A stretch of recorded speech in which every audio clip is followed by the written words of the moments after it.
আসসালামু আলাইকুম। ছোট চাচা যান কেমন আছেন? আমাকে গোপালগঞ্জ এলাকায় ছোট চাচারা কি কয়, দুদু কয় না? ধরে নেন দুদু কেমন আছে। তো জিবরিল আলাইহিস সালাম জানে যে দুদু বা ছোট কাকা তো বাপের যে ছোট হয় তারে কয়। আমি ওর বাপের, উনার ফাতেমার বাপের কত আগে নিয়ে 2.5-3 লক্ষ নবী রাসূলের কাছে বার্তা বহন করলাম, তারও কত লক্ষ বছর আগে তে দুনিয়া আছে, উনার কর্মে বুদ্ধি আসার আগেই। আর আমার একটা ছোট কাকা একটু মুখখান বেজার বেজার। হুজুর জিবরিলের চেহারা দেখে জিবরাইল একটু বেজার বেজার ভাব কি? তো জিবরিল আলাইহিস সালাম উচিতবাদী পরিষ্কার মানুষ, পরিষ্কার ব্যক্তি, উনি বলে দিয়েছে ফাতেমা আমার ছোট কাকা কইছে, এটা আমার একটু খারাপ লাগছে। তো ছোট কাকা বলে দোষ কি? কাকা তো কইছে ছোট কাকার বলে। তা আমি আপনার কত আগের থেকে দুনিয়া আছে, আপনি আমার কত পরে, সে আমার ছোট কাকা কেন পাবে? তো হুজুর আলাইহিস সালাম বলছেন যে আপনার বয়স কয় বছর হবে? তো জিবরাইল বলেন আমার বয়সে তো এরিয়া দিতে পারবো না, কতদূর, আমার তো জন্ম নিবন্ধন কার্ড হাতে নাই, তবে একটা ঠুয়ো হিসেবে আমি করতে পারি। সময় সময় ঠুয়ো হিসেবে আমরাও বলি। একজনের বাপের জিয়াবতে খাওয়াইছে 1 সপ্তাহ পর্যন্ত, খুব খাওয়াইছে। যত মানুষ আসে আর যায়, কোন মা বাজুবা নাই, খালি গরু জবাই দেয় আর খাওয়ায়।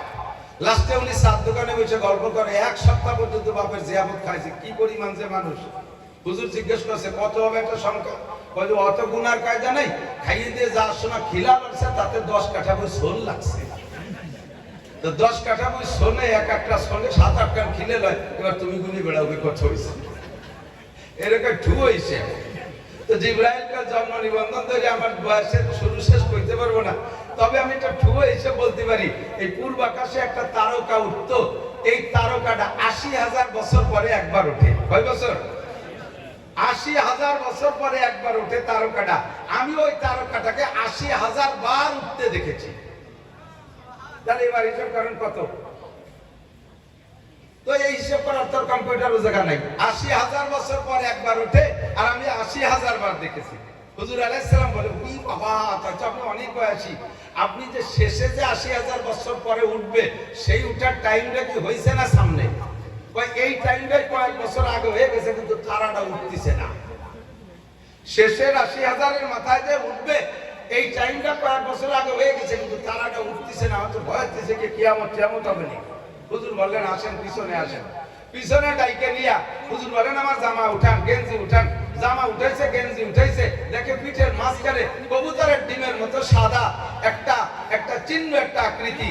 জিবরিল আলাইহিস সালাম ওইটা দেখেই জড়িয়ে ধরে চুমু খেয়ে বলে, আল্লাহে হাদা হুয়ান নাজাম, আল্লাহর কসম এই যে সেই তারকাটা। কন্না সুবহানাল্লাহ। আল্লাহর কসম এই যে সেই তারকাটা। এটা উঠার কথা ছিল আরো কয়েক বছর আগে, এই পিঠি চলে আসছে বিদায় আকাশে ওঠে নাই। হুজুর বললেন আল্লাহে আনা হুয়া, আল্লাহর কসম আমি সেই 80,000 বার উঠা তারকাটা। তা আপনি কয়বার দেখছেন? এটাকে আমি 80,000 বার দেখছি। হুজুর বলেন জিবরাইল আপনি দেখার আগেও আমি 80,000 বার উঠছি। এবার আপনি ছোট কাকা না বড় কাকা করেন? আল্লাহু আকবার। আমার নবী সবার আগে এসেছেন, সবার পরে এসে আমাদেরকে ধন্য করেছেন। এই রবিউল মাসে এসেছিলেন। বলেন রবিউল আউয়াল মাসে। কোন মাসে? আপনারা খুশি না বেজার? নবী আলাইহিস সালামের আগমনে খুশি না বেজার? নবী আলাইহিস সালামের জন্ম হয়েছে কয় তারিখ? রবিউল আউয়াল মাসে। মাস রবিউল আউয়াল, বার সোমবার, টাইম সবে সাদেক। তিনটার ভিতরে কোনো মতানৈক্য নেই, তবে তারিখের ভিতরে মতানৈক্য। 90%, 90%, বরঞ্চ 95% ঐতিহাসিকদের খেয়াল রায় হলো নবী পাকের জন্ম হয়েছিল রবিউল আউয়াল মাসের 8 তারিখ। 5% ঐতিহাসিকরা বলে 12 তারিখ। আমি এই 8 আর 12-র ইখতিলাফ বাদ দিয়া আমি 12 তারিখটাই ধরে নিলাম, যেহেতু সময় কম আমি ওয়াজের দিকে যাব। 12 তারিখই ধরে নিলাম নবী পাকের জন্ম তারিখ। এই 8 আর 12 নিয়ে জন্ম তারিখের মধ্যে ইখতিলাফ আর মতানৈক্য, কিন্তু মৃত্যু হয়েছে 12 তারিখের মধ্যে কোনো সন্দেহ কথা বলেন আছে? আপনার একটা ছেলে আজ থেকে 35 বছর আগে জানুয়ারি মাসের 1 তারিখে জন্ম নিয়েছে। আপনি গোপালগঞ্জের ভালো শিক্ষিত একজন ভালো ফ্যামিলির লোক, লেখাপড়া জানেন, আপনার পয়সা আছে, আপনার ভিতরে রুচি আছে, আর বর্তমান রুচিশীল যারা যা করে থাকে আপনি সামাজিক প্রথায় তার একটু কম করেন না। 35 বছর আগে আপনার ছেলেটা জন্ম নিয়েছে, চাঁদের মতো ফুটফুটে ছেলে। এক তো আপনার ছেলে তো ছেলেই, তারপরে আবার চেহারাটাও সেরকম। আপনি সেই থেকে নিয়ে ছেলের পর সন্তুষ্ট হইয়া আপনি প্রত্যেক বছর 1 জানুয়ারি তার জন্মদিবস উপলক্ষে কেক কাটেন। আমাদের দেশে কেক কাটাকাটি আছে না?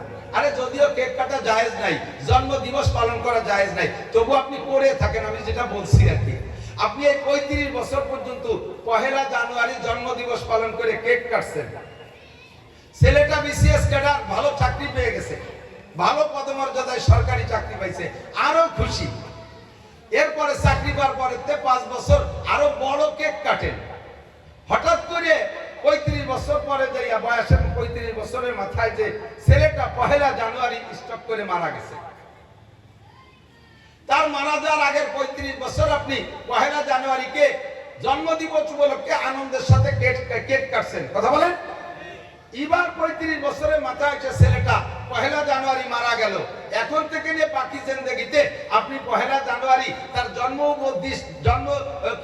জন্মদিবস উপলক্ষে বাকি জীবনে আপনি যদি বেঁচে থাকেন, এই 1 জানুয়ারিতে আর কি আপনি কেক কাটবেন না শোক কাটবেন? কেক কাটবেন না শোক করবেন? আপনি এখন থেকে কলিজা কাটবেন। 1 জানুয়ারি আসলে আর আপনার মাথায় কাজ করে না। ছেলেটার কবর জড়ায় ধরে কান্দেন, তার প্যান্টটা ছিল জড়ায় ধরে কান্দেন, তার শার্টটা ছিল জড়ায় ধরে কান্দেন, তার একটা ছবি ছিল তাই বুকের সাথে জড়ায় ধরে 1 জানুয়ারিতে কান্দেন। কেন কান্দেন? আপনি কেক কাটবেন। এই দিন তো তার জন্মদিবস। 63 বছর আগে বিশ্বনবী জন্ম নিয়েছে। সেই জন্মের পর থেকে আমরা 63 বছর ধরে নিলাম, জন্মদিবস পালন করলাম। জায়েজ না জায়েজ পরে মহব্বতের সাথে করলাম। কিন্তু 63তম বছর যাইয়া 12ই রবিউল আউয়াল নবী ইন্তেকাল করলেন। এখন এই দিন আপনি খুশিতে কেক কাটবেন না এই দিন শোকের কারণে আপনি কলিজা কাটবেন? এই দিন আপনার কলিজা কাটার দিন। কথা বলেন ঠিক ঠিক না? প্রত্যেকটা মানুষেরই চিরচরিত স্বভাব একে শুরু থেকে চলে আসতেছে। সৎ কাজের আদেশ জীবন ভরে আপনাকে দেব, আপনি কখনো বিরক্ত হবেন না। আমি শুধু সৎ কাজগুলো বলে যাব, আপনি কখনো বিরক্ত হবেন না। আমল করতে পারলে করলেন, না পারলে না করলেন। কিন্তু যখনই অসৎ কাজের আলোচনা শুরু হবে, তখন অসৎ কাজ কর্নেওয়ালা মানুষের ভিতরে বিরক্তি আসবে, তখনই জ্বালা শুরু হবে। নবী আলাইহিস সালাতু ওয়াস সালাম 40 বছর পর্যন্ত জীবনের ছোটবেলা থেকে, শিশুকাল থেকে হুজুর উত্তম চরিত্রের অধিকারী ছিলেন। হুজুরের এই ভালো চরিত্রটা উম্মতের জনগণের কাছে পৌঁছে গিয়েছিল। সকলে হুজুরকে ভালোবাসতেন।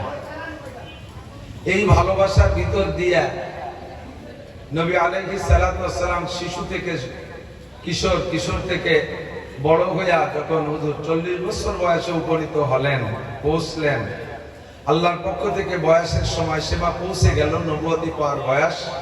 40 বছর হলে হুজুরকে আল্লাহ তাআলা নবুয়তি দিলেন। নবুয়তি পাওয়ার আগ পর্যন্ত গোটা আরবে নবী আলাইহিস সালাতু ওয়াস সালামের সুনাম, সুখ্যাতি, প্রশংসা ছিল। একটা মানুষও হুজুরের আখলাকের উপরে, চরিত্রের উপরে সমালোচনা করতে পারেনি। আপনার কি বিশ্বাস হয় নাকি? কথা বলেন। নবী পাক সাল্লাল্লাহু আলাইহি ওয়াসাল্লাম যখন 40তম বছর বয়সে বা 40 বছর পার হওয়ার পরে নবুয়তি পেলেন, নবুয়তি পাওয়ার পরে আমর বিল মারুফের চাইতে শুরুতে আসছে নাহি আনিল মুনকার আগে। কারণ আরবিতে বলে জলবে মানফাতের চেয়ে দফে মাজারাত মুকদ্দম। বাংলায় বলে ভিটামিন খাওয়ার চাইতে আগে রোগ মুক্ত হওয়া। ভিতরে রোগ থাকা অবস্থায় যদি ভিটামিন খায় তাহলে আরো অ্যাকশনের চেয়ে রিঅ্যাকশন হয়। এজন্য ডাক্তারদের থিওরি হলো আগে রোগ মুক্ত করা। নবী আলাইহিস সালাতু ওয়াস সালাম আল্লাহ পাকের নির্দেশে জনগণের ভিতর থেকে আগে রোগ মুক্তির চিকিৎসাটা হুজুর লাগাইলেন। তাদের যে স্বভাব ছিল সেই স্বভাবের উপরে হুজুর প্রতিবাদ জানাইলেন। তাদের যে তাৎক্ষণিক আমল ছিল সে পর্যন্ত সে আমলের প্রতিবাদ জানাইলেন। 1 নম্বরে কুলু লা ইলাহা ইল্লাল্লাহ তুফলিহুন। হে মক্কার আরবের কাফেররা, তোমরা 33 কোটি দেবদেবীর পূজা পাঠ করো, যেই দেবদেবীর 5 পয়সার ক্ষমতা নাই। ওয়া ইয়াসলুবুহুমুজ যুবাবু শাইআন লা ইস্তানকিযুহু মিনহু দুআফাত তালিব ওয়াল মাতলুব। কোরআন শরীফে আল্লাহ পাক বলেন, তোমরা যার পূজা পাঠ করো তাদের যোগ্যতা সম্পর্কে অবশ্যই তোমরা জানো। কি তাদের যোগ্যতা? ওয়া ইয়াসলুবুহু লা ইয়াখলুকু যুবাবান। তোমরা যার পূজা করো, তোমরা যার কাছে প্রার্থনা করো, যার কাছে কিছু চাও, তাদের বিভিন্ন নাম তোমরা রেখেছ। কের নাম লক্ষ্মী, কের নাম সরস্বতী, কের নাম দুর্গা, এই ইত্যাদি নাম করেছো। আরবের মানুষের নাম রাখছে লাত, উজ্জা, মানাত, হুবল। এমন করে মূর্তিদের নাম রেখে রেখে এক একজনের ভিতরে এক একটা যোগ্যতা আছে, মনে করে তার কাছে সেইভাবে প্রার্থনা করে। তো তোমাদেরকে আমি বলি, ইন্নাল্লাযীনা তাদউনা মিন দুনিল্লাহ, তোমরা যার পূজা পাঠ করো আল্লাহকে বাদ দিয়ে ইবাদত করো, বলো তো লা ইয়াখলুকু যুবাবান, তারা কি একটা মাছিও বানাইতে পারে? কি বলেন পারে? আপনারা কি বলেন পারে? যাদের পূজা করা হয় তারা কি একটা মাছিও বানাইতে পারে? আমি আপনি স্বীকার না করলে আল্লাহ পাক বলেন লামে নফি তাকিদ বা লান, ওলামায়ে কেরাম জানে লা ইয়াখলুকু, বিগত কোনোদিন বানায় নাই, একটা মাছিও তারা বানায় নাই। লা ইয়াখলুকু, ভবিষ্যতে কোনোদিন একটা মাছিও বানাইতে পারবে না। শুধু মাছি বানাইতে পারবে না তা না, ওয়া ইয়াসলুবুহুমুদ দুবাবু শাইআন, মাছিতে যদি তার গায়ের থেকে কোনো অংশ খসাই নিয়ে যায়, খুলে নিয়ে যায়, অথবা তাদের সামনে যে খাদ্য টাদ্য তোমরা দাও, এই খাদ্য খোরাক যদি তাদের সামনে থেকে মাছিতে খেয়ে ফেলে, কেড়ে নিয়ে যায়, লা ইয়াসলুবু, তা তোমাদের এই দেবদেবীরা মাছির হাত থেকে এই খাবারগুলো কেড়েও রাখতে পারে। যওবাত তালিবু আল মাতলুব, কাজেই তোমরা যারা চাইতেছো তোমরাও কমজোর দুর্বল, যার কাছে চাইতেছো সেও কমজোর দুর্বল।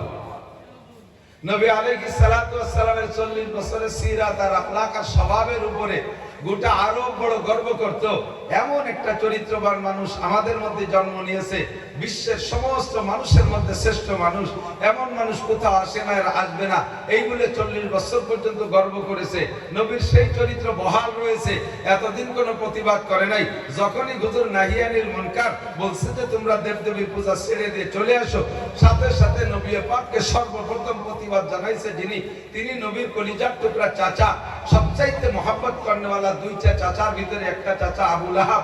সে কয় তাব্বাল্লাকা ইয়া খাসিস আলী হাযা দাওয়াতানা, হে কপাল পোড়া তুই ধ্বংস হয়ে যা, এই জন্য কি আমাদেরকে ডেকেছিস? একটু জোরে বলেন না নাউযুবিল্লাহ। আবু লাহাব নবী আলাইহিস সালামকে তাব্বাল্লাকা কইয়ে গালি দিয়েছে, মানে ধ্বংস হয়ে যা। নবী আলাইহিস সালামের মুখখান মলিন হয়ে গেছে, বেজার হয়ে গেছে। আমার এত মহব্বতের চাচা, যেই চাচা আমার জন্মের থেকে নিয়ে আজকে পর্যন্ত, আজকের আগ পর্যন্ত, গত সোমবার পর্যন্ত আমার চাচাজান আমার জন্মদিবস পালন কইরা প্রত্যেক সোমবারে স্বর্ণের পেয়ালায় বাতি জ্বালাইতো। আমার এত বড় মহব্বতের চাচা, সে আমারে গালি দিল। আরে সাধারণ মানুষে গালি দিলে যত খারাপ না লাগে, নিকটের মানুষ গালি দিলে বেশি খারাপ লাগে, কথা কোন ঠিক না? আরবিতে বলে হাসানাতুল আবরার সাইয়্যাতুল মুকাররাবিন, একটা কাজ ভালো কাজ, একটা ভালো কাজ, মাঝারি একটা ভালো কাজ, এই কাজটা একজনে করলে ভালো, আর একজনে করলে এটা ভালো না, ওই একই কাজ। যেমন একটু উদাহরণে বলি, বলতে বুঝতে সহজ হবে। আপনারা আমার গোপালগঞ্জের মানুষ, আমাকে ভালোবাসেন। আমি কের বাসার কাছে গেলে জোর করে টেনে নিয়ে নিশ্চয়ই আমাকে এক কাপ চা খাওয়ানো ব্যস্ত হন। চার দোকানে দেখা হলে আমাকে বিল দিতে দেন না। এত ভালোবাসা, এত মহব্বত আপনারা আমারে করেন, এটা স্বাভাবিক ভালোবাসা। এই ভালোবাসার ভিতর দিয়ে আপনাদেরও জানা আছে হুজুর এই লক্ষ মানুষ মনে রাখতে পারবে না, জাস্ট আমরা ভালোবাসি বিদায় দেখে একটু কিছু খাওয়াই না। আপনি যদি আমার বাড়ির কাছে যান, তাহলে আমি আপনাদের চার দোকানের দ্বারা দেখতে পাইলে আমি আপনারা দেখে বলবো, আরে আপনার বাড়ি গোপালগঞ্জ জনতা পড়া না? হ্যাঁ হুজুর, আপনি আমার চিনে ফেলাইছেন। খুশি দিয়ে আপনার মুখ ভরে যাবে। বসেন, চা খান। আপনার একটা চা, একটা কেক, একটা কলা, একটা কোক খাওয়াই দিলাম। আপনি বছরের পর বছর গল্প করবেন যে হুজুর রাখালি বড়ের বাড়ি খাই না, খাওয়াই। এবার আমার বিয়ে আজগার মোল্লা, উনি আমার বিয়ে, উনি আমার আত্মীয়। উনি যদি আমার বাড়ির কাছে যায় আর আমি যদি বলি যে বিয়ে বসেন, চা খান, কেক খান, কলা খান, কি খাবেন খান, চানাচুর খান, আরো যদি ব্যাগ করে দিয়েও বাড়ি পাঠাই দেই, আমি উনারে বাড়ি না নেই, উনি আমার অসামাজিক বলবে কি বলবে না? বলে মৌলবী হুজুর হইয়া আত্মীয় বলি গেছে, আত্মীয় স্বজনও চেন না, অথচ আপনার কাছে তারা বেশি করে দিছি, অথচ সে খুশি হবে না। কারণ তার, সে আমার বিয়ে, সে আমার কাছে পাবে অনেক কিছু। তাকে বাড়ি নিয়ে যাব, তাকে নিয়ে মুরগি মারবো, তার উপলক্ষে ছাগল মারবো, ইত্যাদি ইত্যাদি যত্ন করবো। সে অতটুকু চা বিস্কুটি খুশি না, অথচ ওই চা বিস্কুটি বাকিরা খুশি। আমার মতো সাদা, আমার আপনাদের মতো জেনারেল শিক্ষিত যারা আছেন, আপনারা 5 ওয়াক্ত নামাজ পড়লে আল্লাহ খুশি হয়ে যায়, আপনারা রমজানের রোজা রাখলে আল্লাহ খুশি হয়ে যায়, আপনারা হজটা করলে আল্লাহ খুশি হয়ে যায়। আপনাদের কাছে আল্লাহ উমরার দাবি করে না, তাহাজ্জুদের দাবি করে না, ইসলাকের দাবি করে না, আমিনের দাবি করে না, আপনাদের কাছে নফল ইবাদতের দাবি আল্লাহ করে না।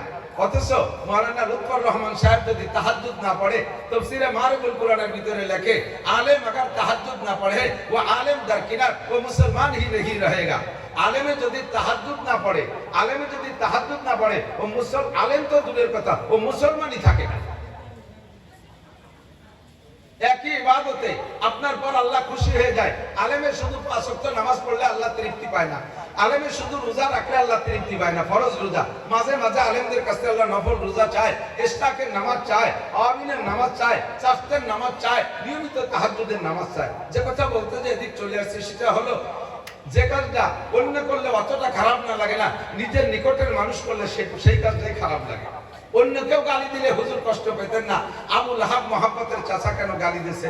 নবী আলাইহিস সালাম বেজার, আল্লাহ পাক নবী আলাইহিস সালামের মলিন চেহারা সহ্য করতে পারেন না, একটু দেরি করেন নাই, সাথে সাথে জিবরিলকে পাঠাই দিয়া সূরা একটা পাঠাই দিয়েছে, তাব্বাত ইয়াদা আবি লাহাবিন ওয়া তাব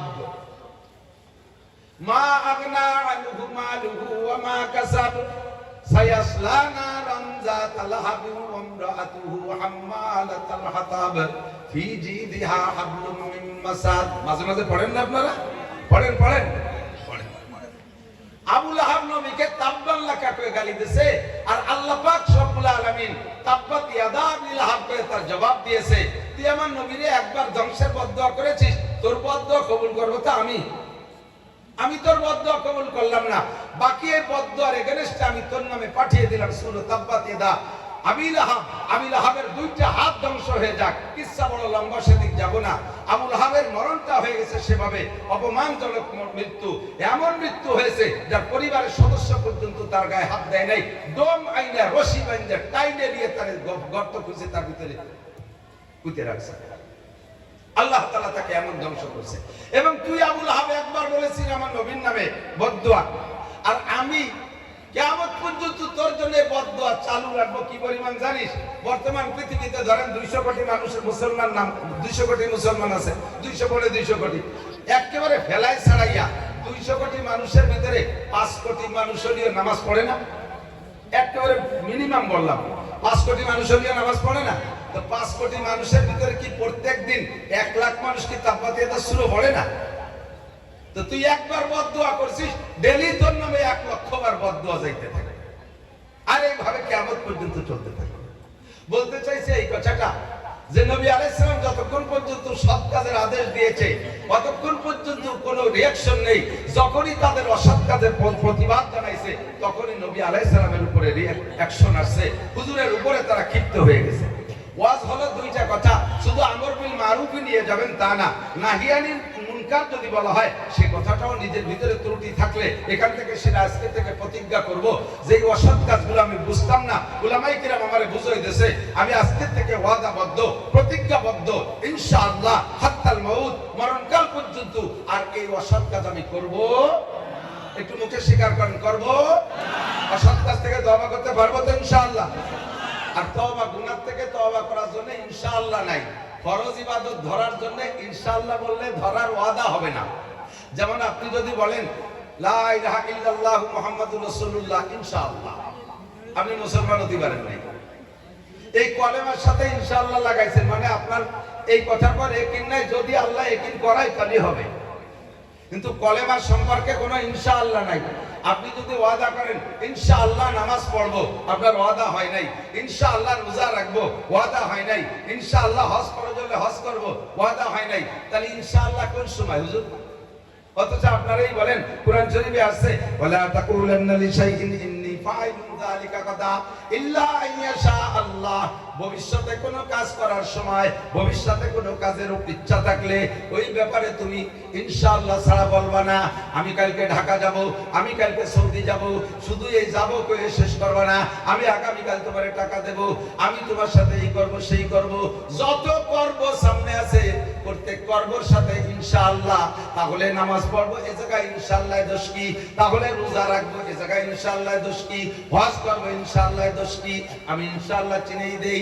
ফরজ ইবাদত ধরার ব্যাপারে ইনশাআল্লাহকে ব্যবহার করার খাত আলাদা, কিন্তু ফরজ ইবাদতের প্রতি ওয়াদা করার জন্য যে করব এ ব্যাপারে আপনার ইনশাআল্লাহ নাই। এ জায়গা আপনাকে বলতে হবে নামাজ পড়বই, রোজা রাখবই, যাকাত দেবই, হজ করবই, পর্দা করবই, হারাম খাবই না, বিড়ি খাবই না, সিগারেট খাবই না, মদ খাবই না, জিনা করবই না, ব্যভিচার করবই না, ঘুষ খাবই না, সুদ খাবই না।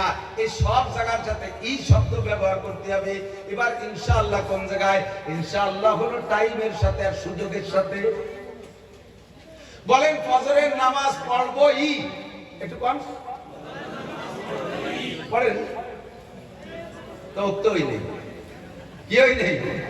এই ইনশাআল্লাহ ওয়াক্তের সাথে ইনশাআল্লাহ ওয়াক্ত পাইলে ইনশাআল্লাহ, তার আগে মরে গেলে তো বলা লাগলো না। কিন্তু নামাজের সাথে আমার আমি পড়বই, ঈশার নামাজ পড়বই। কোন নাকি নিয়ে তার সাথে ভাগে চলে যাবে? ঈশার নামাজ পড়বই,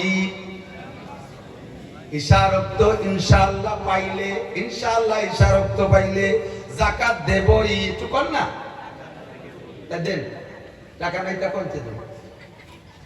ইনশাআল্লাহ টাকা হইলে এই ইনশাআল্লাহর টাকার সাথে ইনশাআল্লাহ কিসের সাথে? যাকাতের সাথে ইনশাআল্লাহ না। আমি কি বুঝতে পারতেছি? নামাজের সাথে ইনশাআল্লাহ না, যাকাতের সাথে ইনশাআল্লাহ না, এগুলো সব সুযোগের সাথে আর টাইমের সাথে। বলেন হজ করবই ইনশাআল্লাহ, তৌফিক হলে রোজা রাখবই ইনশাআল্লাহ, সুস্থ অবস্থায় রমজান পাইলে, নইলে আমার এখন রোজা রাখা লাগবে না। এবার কোন জিনা করবই না, এর জন্য ইনশাআল্লাহ কি? ইনশাআল্লাহ সুযোগ পাইলেও জিনা করব না, সুদ খাবো না, খাবই না, সুদ খাবই না ইনশাআল্লাহ, সুদের সুযোগ আসলে সে সময় খাইব না, ঘুষ খাবই না ইনশাআল্লাহ, ঘুষের টাকা হাতে পাইলে সে সময় ঘুষ খাবো না। এই ইনশাআল্লাহ ও জায়গার সাথে কথা কি বোঝা গেছে? প্রত্যেকটা ইবাদত কলেমার সাথে আপনার ইনশাআল্লাহ লাগাইলে হবে না। কথা কন, আমি সব গুনাহ ছাড়িয়া দিব, আমর বিল মারুফ মানিয়া লইব, আর নাহিয়ানিল মুনকার ছাড়িয়াই দিলাম। বলেন নাহিয়ানিল মুনকারের সাথে আর কোনো দেব টেব না। নাহিয়ানিল মুনকার অসৎ কাজ আর করবই না। বলেন অসৎ কাজ আর করবই না। সৎ কাজের আদেশ দিলে কোনো রিঅ্যাকশন নাই, অসৎ কাজের কথা বললে সেই সময় খারাপ লাগে। তাহলে আপনি বুঝবেন, এদিক তাকান, যখন আপনার সৎ কাজের আদেশে মনের ভিতরে খারাপ না লাগে, খারাপ না লাগে, অসৎ কাজের কথা বললে সেই সময় আপনার ভিতরে না, এই কথাটা হুজুর না করলি অত না, এইগুলো কি দরকার আছে, আনটি সব জায়গায় চলতেছে, এই না করলি কি হতো? তাহলে আপনি বুঝবেন যে আপনার ইমানের মধ্যে ভাগ হয়ে গেছে। কি হয়ে গেছে? দুইটা জিনিসের পূর্ণতার নাম ইমান। আমর বিল না মারুফকে যেমন ধরবেন, নাহিয়ানিল মুনকারকে এরকম ছাড়বেন। এ জায়গায় কোনো জ্ঞান জ্ঞানী নাই। কতক্ষণ পাক্কা প্রস্তুতি নিয়ে বসতে হবে। আমর বিল মারুফ আর নাহিয়ানিল, এই দৃষ্টিকোণ থেকে বলছি। আমি আপনি যা জানি, এদিক তাকান, আমাদের দেশে ইসলাম আসছে যেভাবে, মুরব্বীদের কাছ থেকে শুনবেন, বা আপনারা যারা মুরব্বী আছেন তারা জানেন, ওদিকে লম্বা হয়ে যাবে কথা, বিধে আমি বলবো না। আমাদের পূর্বের জানা অনুযায়ী যা জানি, তার ভিতরে অনেক জানা গলত আছে, অনেক জানা গলত আছে।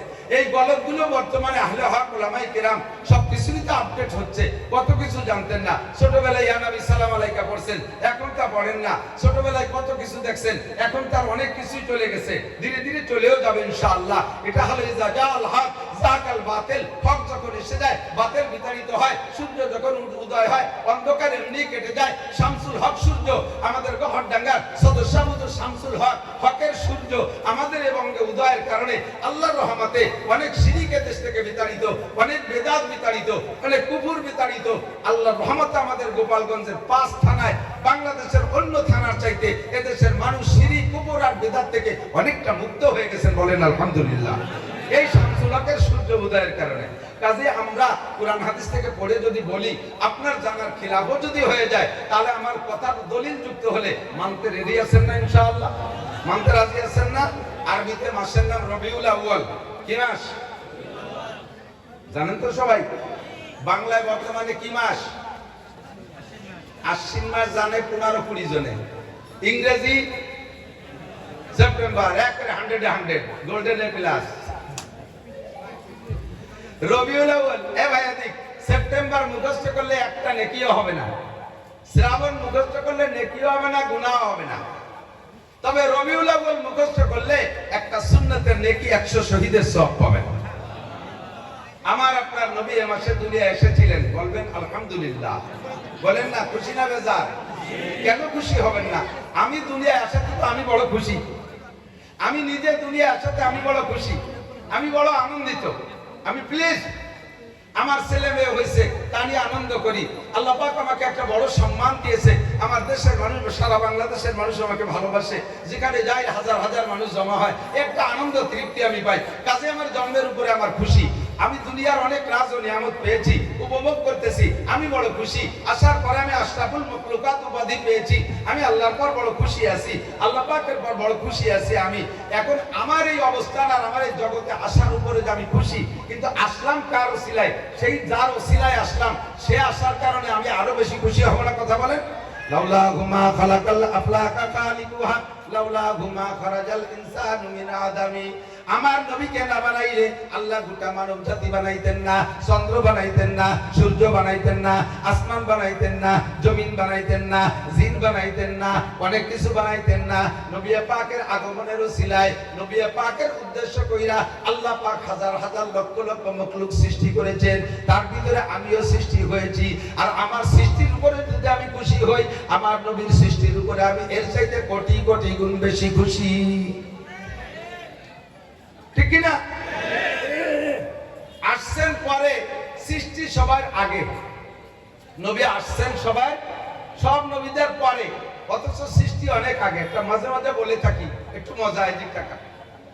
একদা জিবরিল আলাইহিস সালাতু ওয়াস সালাম এক সাহাবার রূপ ধরে, বেশিরভাগ দাহিয়ায়ে কালবি রাদিয়াল্লাহু তাআলা রূপ ধরে আসতেন। এক এক সময় এক এক রূপ ধরে আসতেন। ফেরেশতাদের বৈশিষ্ট্য এত শাকল বি আশকালি মুখতালিফা, বিভিন্ন সময় বিভিন্ন রূপ ধারণ করতে পারে ফেরেশতারা আর জিনরা, আর মানুষের রূপ ধারণ করতে পারে না। মানুষের আখলাক আর চরিত্রের পরিবর্তন ঘটাইতে পারে, কিন্তু বাহ্যিক রূপ পাল্টাইতে পারে না। জিবরিল আলাইহিস সালাম সাহাবায়ে কিরামদের রং রূপে আসতেন, সেই বডি ধারণ করে আসতেন, আবার অন্যান্য রঙেও আসতেন। তো বেশিরভাগ আসতেন দেহিয়ায়ে কালবি। হাজী সাহেব যারা আছেন তারা বলতে পারবেন, যারা জানেন তারা জানেন, আর যারা না জানেন তারা জানেন না। দেহিয়ায়ে কালবি নবী আলাইহিস সালাতু ওয়াস সালামের নবুয়তের আগে কাবের ছিল, এত বড় উশৃঙ্খল আর উগ্র মিজাজি ছিল, আর এত বড় কি বলবে বর্বর ছিল, নিজের 14টা মাইয়াকে, নিজের 14টা মেয়েকে জীবিত দাফন করে দিয়েছে কাবা ঘরের পাশে। হাজী সাহেব যারা গেছেন, বাবে আব্দুল আজিজ নামে একটা গেট দেখছেন না? আব্দুল আজিজ গেট। এই আব্দুল আজিজ গেটে ঢুকতে মিসপালা থেকে বাম পাশে দেখবেন নিচে একটা জায়গা আছে, জেদ্দার দিকে কি বলা হয়, জেদ্দার দিকে যাওয়ার রাস্তার ডান পাশে নিচে একটা জায়গা আছে, আমাদের এই মাঠের মধ্যে এত খানিক জায়গা, এরকম খানিক হবে। এর ভিতরে দেখবেন একটু বড় বড় পাথরওয়ালা কয়েকটা পয়েন্ট আছে, তার 14টা পয়েন্ট আছে। এই 14 জায়গা দেখিয়ে কালবির 14টা মেয়েকে দাফন করছে। জিবরিল আলাইহিস সালাম একবার এক সাহাবার রূপ ধরে, বেশিরভাগ দেখিয়ে কালবির রূপ ধরে আসতেন, একবার এক সাহাবার রূপ ধরে আসে। আসার পরে হযরত ফাতেমা রাদিয়াল্লাহু তাআলা আনহা নবী জিবরিল আলাইহিস সালামকে সম্বোধন করে সালাম দিয়ে বলছে, আসসালামু আলাইকুম ছোট চাচা যান, কেমন আছেন? আমাকে গোপালগঞ্জ এলাকায় ছোট চাচারে কি কয়, দুদু কয় না? ধরে নেন, দুদু কেমন আছে? তো জিবরিল আলাইহিস সালাম জানে যে দুদু বা ছোট কাকা তো বাপের যে ছোট হয় তারই কয়।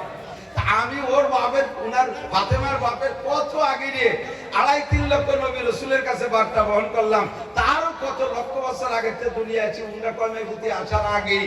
আর আমার একটা ছোট কাকা একটু মুখখান বেজার হয়ে যায়। হুজুর জিবরিলের চেহারা দেখে জিবরাইল একটু বেজার ভাব কি? তো জিবরিল আলাইহিস সালাম উচিতবাদী পরিষ্কার মানুষ, পরিষ্কার ব্যক্তি, উনি বলে দিয়েছে, ফাতেমা আমার ছোট কাকা কইছে, এতে আমার একটু খারাপ লাগছে। তো ছোট কাকা বলে দোষ কি? কাকা তো কইছে ছোট কাকার বলে। তা আমি আপনার কত আগের থেকে দুনিয়া আছে, আপনি আমার কত পরে, সে আমার ছোট কাকা কেন পাবে? তো হুজুর আলাইহিস সালাম বলছেন যে আপনার বয়স কয় বছর হবে? তো জিবরাইল বলেন আমার বয়সের তো এরিয়া দিতে পারবো না, কতদূর, আমার তো জন্ম নিবন্ধন কার্ড হাতে নাই, তবে একটা ঠুয়ো হিসেবে আমি করতে পারি। সময় সময় ঠুয়ো হিসেবে আমরাও বলি, একজনের বাপের জিয়াবতে খাওয়াইছে 1 সপ্তাহ পর্যন্ত, খুব খাওয়াইছে। যত মানুষ আসে আর যায়, কোন মা বা জুবানায় খালি গরু জবাই দেয় আর খাওয়ায়। লাস্টে উনি সাত দোকানে বসে গল্প করে 1 সপ্তাহ পর্যন্ত বাপের জিয়াবত খাইছে। কি পরিমাণ যে মানুষ! হুজুর জিজ্ঞেস করছে কত হবে একটা সংখ্যা? বলে অত গুনার কায়দা নেই, খাইয়ে দিয়ে যাওয়ার সময় খিলা লাগছে, তাতে 10 কাঠা বই সোল লাগছে। তো 10 কাঠা বই সোনে, এক একটা সোনে 7-8 কান খিলে লয়। এবার তুমি গুনি বেড়াবে কত হয়েছে, এরকম ঠুয়ো হিসেবে। তো জিবরাইলের জন্ম নিবন্ধন ধরে আমার বয়সের শুরু শেষ করতে পারবো না, তবে আমি একটা ঠুয়ো হিসেবে বলতে পারি, এই পূর্ব আকাশে একটা তারকা উঠতো, এই তারকাটা 80,000 বছর পরে একবার ওঠে। কয় বছর? 80,000 বছর পরে একবার ওঠে তারকাটা। আমি ওই তারকাটাকে 80,000 বার উঠতে দেখেছি। তাহলে এবার হিসাব করেন কত? তো এই হিসাব করার তোর কম্পিউটারও জায়গা নাই। 80,000 বছর পর একবার ওঠে, আর আমি 80,000 বার দেখেছি। হুজুর আলাইহিস সালাম বলে, ওই বাবা, তাই তো আপনি অনেক বয়সী, আপনি যে শেষে যে 80,000 বছর পরে উঠবে, সেই উঠার টাইমটা কি হয়েছে না সামনে? এই টাইমটাই কয়েক বছর আগে হয়ে গেছে, কিন্তু তারাটা উঠতেছে না। শেষের 80,000-এর মাথায় যে উঠবে, এই টাইমটা কয়েক বছর আগে হয়ে গেছে, কিন্তু তারাটা উঠতেছে না। হয়তো ভয় হচ্ছে কি কিয়ামত কিয়ামত হবে না। হুজুর বললেন আসেন, পিছনে আসেন। পিছনে ডাইকে নিয়া হুজুর বলেন আমার জামা উঠান, গেঞ্জি উঠান। জামা উঠাইছে, গেঞ্জি উঠাইছে, দেখে পিঠের মাঝখানে কবুতরের ডিমের মতো সাদা একটা চিহ্ন, একটা আকৃতি। জিবরিল আলাইহিস সালাম ওইটা দেখেই জড়িয়ে ধরে চুমু খেয়ে বলে, ওয়াল্লাহি হাদা হুয়ান নাজাম, আল্লাহর কসম এই যে সেই তারকাটা। কন্যা সুবহানাল্লাহ, আল্লাহর কসম এই যে সেই তারকাটা। এটা উঠার কথা ছিল আরো কয়েক বছর আগে, এই পিঠি চলে আসছে, বিদা আকাশে ওঠে নাই। হুজুর বললেন, ওয়াল্লাহি আনা হুয়া, আল্লাহর কসম আমি সেই 80,000 বার উঠা তারকাটা। তা আপনি কয়বার দেখছেন? এটার আমি 80,000 বার দেখছি। হুজুর বলেন, জিবরাইল আপনি দেখার আগেও আমি 80,000 বার উঠছি। এবার আপনি ছোট কাকা না বড় কাকা করেন? আল্লাহু আকবার। আমার নবী সবার আগে এসেছেন, সবার পরে এসে আমাদেরকে ধন্য করেছেন। এই রবিউল মাসে এসেছিলেন। বলেন রবিউল আউয়াল মাসে। কোন মাসে? আপনারা খুশি না বেজার? নবী আলাইহিস সালামের আগমনে খুশি না বেজার? নবী আলাইহিস সালামের জন্ম হয়েছে কয় তারিখ? রবিউল আউয়াল মাসে। মাস রবিউল আউয়াল, বার সোমবার, টাইম সবে সাদেক। তিনটার ভিতরে কোনো মতানৈক্য নেই, তবে তারিখের ভিতরে মতানৈক্য। 90%, 90%, বরঞ্চ 95% ঐতিহাসিকদের খেয়াল রায় হলো নবী পাকের জন্ম হয়েছিল রবিউল আউয়াল মাসের 8 তারিখ। 5% ঐতিহাসিকরা বলে 12 তারিখ। আমি এই 8 আর 12-র ইখতিলাফ বাদ দিয়া আমি 12 তারিখটাই ধরে নিলাম, যেহেতু সময় কম আমি ওয়াজের দিকে যাব। 12 তারিখই ধরে নিলাম নবী পাকের জন্ম তারিখ। এই 8 আর 12 নিয়ে জন্ম তারিখের মধ্যে ইখতিলাফ আর মতানৈক্য, কিন্তু মৃত্যু হয়েছে 12 তারিখের মধ্যে কোনো সন্দেহ কথা বলেন আছে? আপনার একটা ছেলে আজ থেকে 35 বছর আগে জানুয়ারি মাসের 1 তারিখে জন্ম নিয়েছে। আপনি গোপালগঞ্জের ভালো শিক্ষিত একজন ভালো ফ্যামিলির লোক, লেখাপড়া জানেন, আপনার পয়সা আছে, আপনার ভিতরে রুচি আছে, আর বর্তমান রুচিশীল যারা যা করে থাকে, আপনি সামাজিক প্রথায় তার একটুও কম করেন না। 35 বছর আগে আপনার ছেলেটা জন্ম নিয়েছে, যাদের মতো ফুটফুটে ছেলে। এক তো আপনার ছেলে তো ছেলেই, তারপরে আবার চেহারাটাও সেরকম। আপনি সেই থেকে নিয়ে ছেলের পর সন্তুষ্ট হইয়া আপনি প্রত্যেক বছর 1 জানুয়ারি তার জন্ম দিবস উপলক্ষে কেক কাটেন। আমাদের দেশে কেক কাটাকাটি আছে না? আরে যদিও কেক কাটা জায়েজ নাই, জন্ম দিবস পালন করা জায়েজ নাই, তবু আপনি করে থাকেন। আমি যেটা বলছি আর কি, আপনি এই 35 বছর পর্যন্ত 1 জানুয়ারি জন্ম দিবস পালন করে কেক কাটছেন। ছেলেটা বিসিএস ক্যাডার, ভালো চাকরি পেয়ে গেছে, ভালো পদমর্যাদায় সরকারি চাকরি পাইছে, আরো খুশি। এরপরে চাকরি পাওয়ার পরে 5 বছর আরো বড় কেক কাটেন। হঠাৎ করে 35 বছর পরে যাইয়া বয়সের 35 বছরের মাথায় যে ছেলেটা 1 জানুয়ারি স্ট্রোক করে মারা গেছে।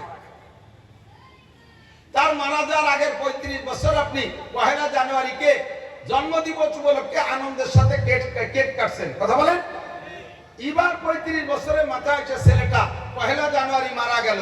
এখন থেকে নিয়ে বাকি জিন্দেগিতে আপনি 1 জানুয়ারি তার জন্মদিবস উপলক্ষে বাকি জীবনে আপনি যদি বেঁচে থাকেন এই 1 জানুয়ারিতে আর কি আপনি কেক কাটবেন না শোক কাটবেন? কেক কাটবেন না শোক করবেন? আপনি এখন থেকে কলিজা কাটবেন। 1 জানুয়ারি আসলে আর আপনার মাথায় কাজ করে না। ছেলেটার কবর জড়ায় ধরে কাঁদেন, তার প্যান্টটা ছিল জড়ায় ধরে কাঁদেন, তার শার্টটা ছিল জড়ায় ধরে কাঁদেন, তার একটা ছবি ছিল তাই বুকের সাথে জড়ায় ধরে 1 জানুয়ারিতে কাঁদেন। কেন কাঁদেন? আপনি কেক কাটবেন। এই দিন তো তার জন্মদিবস। 63 বছর আগে বিশ্বনবী জন্ম নিয়েছে। সেই জন্মের পর থেকে আমরা 63 বছর ধরে নিলাম, জন্মদিবস পালন করলাম। জায়েজ না জায়েজ পরে মহব্বতের সাথে করলাম। কিন্তু 63তম বছর যাইয়া 12 রবিউল আউয়াল নবী ইন্তেকাল করলেন।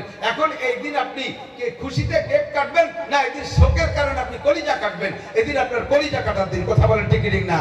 সাহাবায়ে কেরামের যে স্বভাব, আমারও সেই স্বভাব হতে হবে। আমি নবী পাককে ভালোবাসি আমার জীবনের চাইতে বেশি। কথা বলেন ঠিক ঠিক না? হে মুসলমান, নবীকে যে নিজের জীবনের চাইতে বেশি ভালোবাসতে না পারবে সে লোকটা মুমিন হবে না। নবী বলেন লা ইউমিনু আহাদুকুম হাত্তা আকুনা আহাব্বা ইলাইহি মিন ওয়ালিদিহি ওয়া ওয়ালাদিহি ওয়ান নাসি আজমাইন। হে দুনিয়ার মুসলমান, তুমি অতক্ষণ পাক্কা মুমিন হতে পারবে না। খেয়াল করে না এদিক।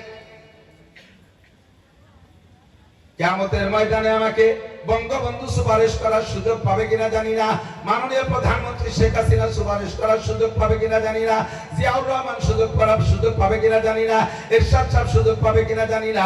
আর তাদের সুপারিশে আমার 1 পয়সারও কাজ হবে কি হবে না তা জানি না, বরঞ্চ তাদের পাছা নিয়ে অমাবস্য শুরু হয়ে যেতে পারে। কথা বলেন ঠিক ঠিক না? যেই ব্যক্তির সুপারিশ ছাড়া একটা পর্দা বসারও একজন মানুষও 1 কদম সামনে পারবেন না, জান্নাতে যাইতে পারবেন না, তিনি হলেন বিশ্বনবী মুহাম্মদুর রাসূলুল্লাহ সাল্লাল্লাহু আলাইহি ওয়াসাল্লাম। আমার নবী বলেন আমার সাথে যদি জান্নাতে যাইতে চাও, নবীর সাথে জান্নাতে যাইতে চান কে কে? আল্লাহ তুমি নসিব করে। হাত দূরে শেখা, ক্যামেরা ঘুরো, এই নয়ন ক্যামেরা ঘুরো, হাত দেখ, তোমার কোন দিকে হাত দেখ। একটু তাকবীর হবে, বলবেন তো ইনশাআল্লাহ? নারে তাকবীর।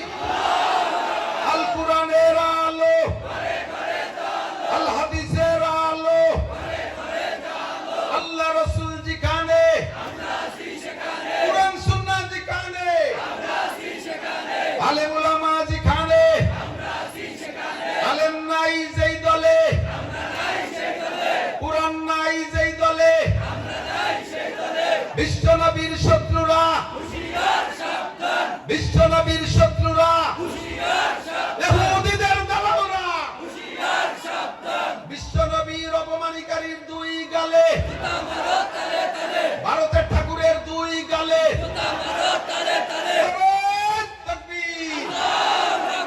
জাযাকুমুল্লাহ। আল্লাহ তাআলা এই হাতগুলোকে কাবার গায়ে পৌঁছায় দিক। এই হাতগুলো নবীর রওজায় স্পর্শ করার তৌফিক দান করুন। মক্কা মদিনার জমিনে হাত রাখা সিজদা দিয়ে নামাজ পড়ার তৌফিক দান করুন।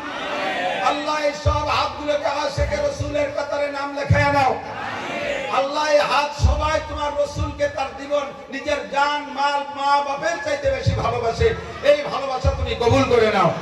নবী পাক বলেন তুমি মুমিন হতে পারবে না, আমার সুপারিশ পাইবা না, হাউজে কাউসার পাবে না, আমার সাথে দেখা হবে না, হাসরের মাঠে তোমার সাথে আমার দেখা হবে না, যদি তুমি আমাকে তোমার জানের চাইতে, তোমার মালের চাইতে, তোমার আব্বার চাইতে, তোমার সন্তানের চাইতে বেশি ভালোবাসতে না পারো। যদি এই ভালোবাসা আমাকে না দিতে পারো, লা ইউমিনু আহাদুকুম, তোমরা কেউ মুমিন হতে পারবে না। ও দোস্ত, আমার নবীকে ব্যঙ্গচিত্র করে দুঃখের বড় দুঃখ আমি ভাষায় ব্যক্ত করতে পারি না। বড় দুঃখ লাগে এই ভারত হইছে, ইন্ডিয়া হইছে, সমস্ত ভেজালের গুরু, ভেজালের ইন্ডাস্ট্রি। গোলাম আহমদ কাদিয়ানী নবীর এগেইনস্টে নবুয়তি দাবি করছে। ওর বাড়ি কি মক্কা? ওর বাড়ি কি মদিনা? ওর বাড়ি কি বাংলাদেশ? গোলাম আহমদ কাদিয়ানীর বাড়ি ইন্ডিয়া। কোন জায়গা? কোন জায়গা? বাংলাদেশে যত ভণ্ড পীর আছে, যত মাজারপন্থী আছে, সমস্ত মাজারপন্থীদের প্রোটেকশন হয়েছে ইন্ডিয়া থেকে। খাদ্যের ভিতরে যে ভেজাল, এই যে ফরমালিন টরমালিন সব কিন্তু আছে ইন্ডিয়া থেকে। কতক্ষণ? খাদ্যের ভেজাল, ধর্মের ভেজাল, ইমানের ভেজাল, ইসলামের ভেজাল, শরীয়তের ভেজাল, সব জায়গায় ভেজাল সৃষ্টি করে ওরা। আর পিরাই আইসা কিছু কিছুদিন আগে এক মহিলা এক উদ্ভট কথা বলিয়া সারা দুনিয়া মুসলমানকে জ্বালাই দিয়েছে। আবার বর্তমানে আইসা এই যে কি ওর নাম কি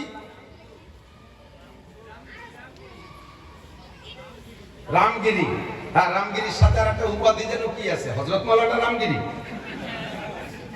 লানাতুল্লাহি আলাল কাযিবিন।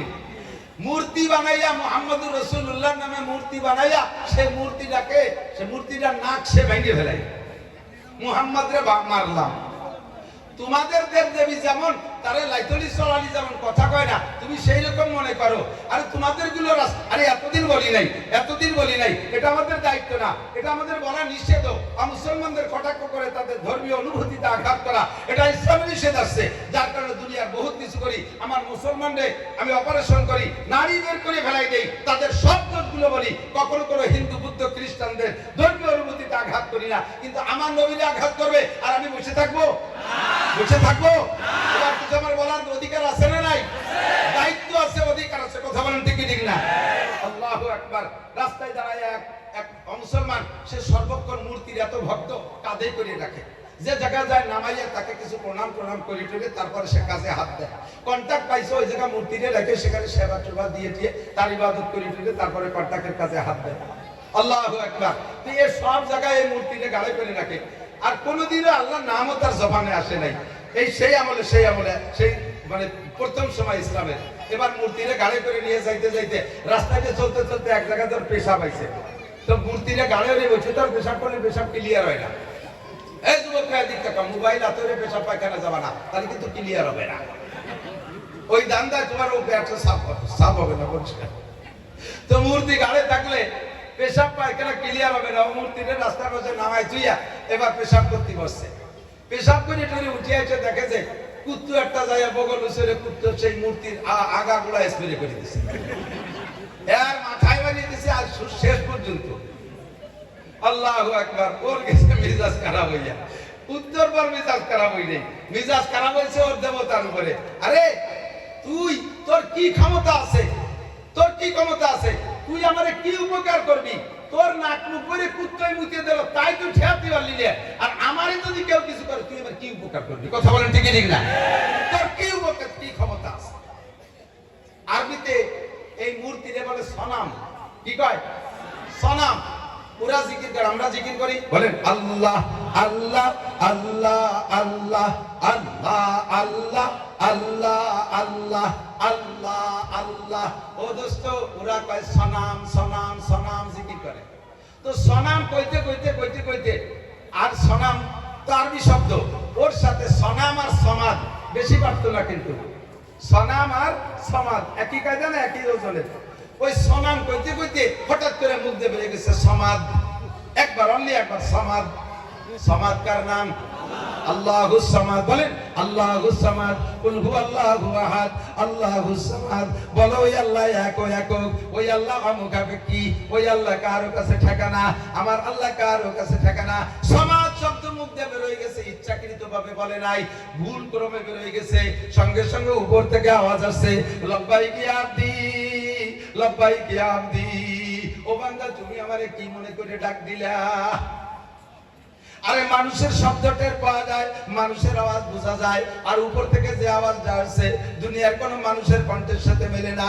একটা অপরিচিত আর শব্দ অপরিচিত কণ্ঠে আসছে, লব্বাইক ইয়া আব্দি লিমা দাওতানি। ও বান্দা, তুমি আমারে কেন ডাকলা?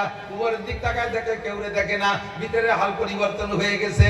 এবার কয় আল্লাহু আকবার। আরে সমাদ তো শুনেছি মুসলমানদের কাছে এটা তাদের আল্লাহর নাম। আরে যারে কোনোদিন ডাকি না, ভুল ক্রমে একবার মুখ দিয়ে বের হয়ে গেল, সে আমার ডাকটা শুনলো।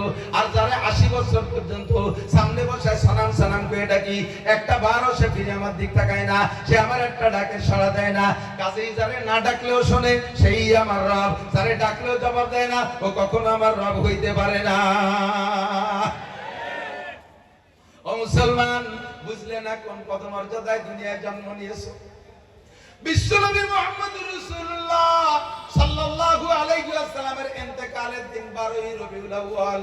ইতিহাস ওই পশ্চিমেরা ইসরায়েলি রাওয়াতে ইতিহাসে বিকৃত কইরা আমার নবীর সাথে গোটা মুসলমানকে একটা শত্রুতায় সৃষ্টি করেছে। ইতিহাস বিক্রি কইরা 8ই রবিউল আউয়াল নবীর জন্ম তারিখকে একেবারে গায়েব করে দিয়া 12ই রবিউল আউয়াল জন্ম দিবস, 12ই রবিউল আউয়াল মৃত্যু দিবসটাকে ঈদে মিলাদুন নবীর নাম দিয়া জন্ম তারিখকে প্রাধান্য দিয়া আমাদেরকে যে ঈদ করায়, আনন্দ করায়। যেদিন আমি শোক করব সেদিন আমাদেরকে যে আনন্দ করায়। ইন্না লিল্লাহি মালাইকাতান সায়াহিনা ফিল আরদি ইউবাল্লিগুনিস সালাম মিন উম্মতি। নবী পাক বলেন মান সাল্লাল্লাহু আলাইহি ইনদা কবরি। আমাদের নবী পাক বলেন মান সাল্লাল্লাহু আলাইহি ইনদা কবরি, যে আমার কবরের কাছে এসে সালাম দেয়, যে আমার কবরের কাছে এসে সালাম দেয়, সামিতুহু, আমি ওইটা শুনি। কন্যা সুবহানাল্লাহ। আয়াতুন নবী শুয়ে আছে সোনার মদিনায়, কবরে নবী জিন্দা। যদি কেউ কবরের কাছে যে সালাম দেয় নবীকে আমি শুনি। আমান সাল্লাল্লাহু আলাইহি নায়ান, যদি কেউ দূর থেকে সালাম দেয় ওইটা আমি শুনি না। আমি মানবিক যোগ্যতায় জীবদ্দশায় যতটুকু দূর থেকে ডাকলে শুনতাম, কবরে যাওয়ার পরে অতটুকু দূর থেকে ডাকলে শুনি। যতটুকু দূর থেকে সালাম দিলে শুনতাম, কবরে যাওয়ার পরে অতটুকু দূর থেকে সালাম দিলে শুনবো। আরে আমি মদিনায় বৈশা বাংলাদেশের সালামের আওয়াজ আমি জীবদ্দশায় শুনতাম না। কাজেই মরার পরও বাংলাদেশের থেকে সালাত ও সালাম পাঠাইলে ওইটা আমি নিষ্কারে শুনবো না। তবে আমার কাছে উবলিগুহু, এই দুরূদ ও সালাম আমার কাছে পৌঁছে দেওয়া হবে। সাহাবায়ে কেরাম বলেন মাইয়ুবলিগুকা সালাম ইয়া রাসূলুল্লাহ, আপনার কাছে দুরূদ ও সালাম কারা পৌঁছাই দিবে? নবী পাক বলেন ইন্না লিল্লাহি মালাইকাতান সায়াহিনা ফিল আরদি ইউবাল্লিগুনিস সালাম মিন উম্মতি। কোটি কোটি পর্যটক ফেরেশতা ভ্রমণ করে, তাদের আর কোনো দায়িত্ব নাই। ওদের দায়িত্ব হলো কে কোন জায়গা থেকে দুরূদ ও সালাম পড়ে ঠিকানা সহ তারিখ সহ আমার কাছে পৌঁছাইয়া দেয়। আর পৌঁছানোর সঙ্গে সঙ্গে আমি আমার উম্মতের নামে সালামের জবাব পাঠাইয়া দেই। মান সাল্লাল্লাহু আলাইহি মাররা সাল্লাল্লাহু আলাইহি আশারা মাররা, আমার উপরে একবার দুরূদ শরীফ পড়লে আল্লাহ তার উপরে 10টি রহমত নাযিল করে। আমার নবীর উপরে 12ই রবিউল আউয়াল নবীর জন্য, নবীর শানে আর আমাদের আনন্দের কিছুই নাই। 63 বছর আনন্দ ছিল, 35 বছর ছেলের নামের কেক কাটছি, মরণের পরে আর কেক কাটি না, এরপরে কলিজা কাটি। 63 বছর জন্ম দিবস উপলক্ষে যা করছি না করছি, 63 বছরের পরে যায় যখন ইন্তেকাল হয়ে গেছে, এটা 12ই রবিউল আউয়াল নির্দিষ্ট। কাজেই এই তারিখে আর আমাদের ঈদ আর আমাদের আনন্দর কিচ্ছুই নাই। সমস্ত আনন্দকে ধুলায় মিশিয়ে দিয়ে আমাদেরকে এতিম করে চলে গেছেন নবী। কাজেই 12ই রবিউল আউয়াল সামনে থেকে আমরা ঈদ করব না শোক করব? সকলে জবানে বলতে হবে ঈদ করব না শোক। গোপালগঞ্জ থেকে আমি এইটাকে চালু করতে চাই, ঈদ করব না শোক করব। কথাকে আমি বুঝাইতে পারছি? যদি বুঝে থাকেন তাহলে সামনে থেকে ইনশাআল্লাহ সিদ্ধান্ত এভাবে আসবে।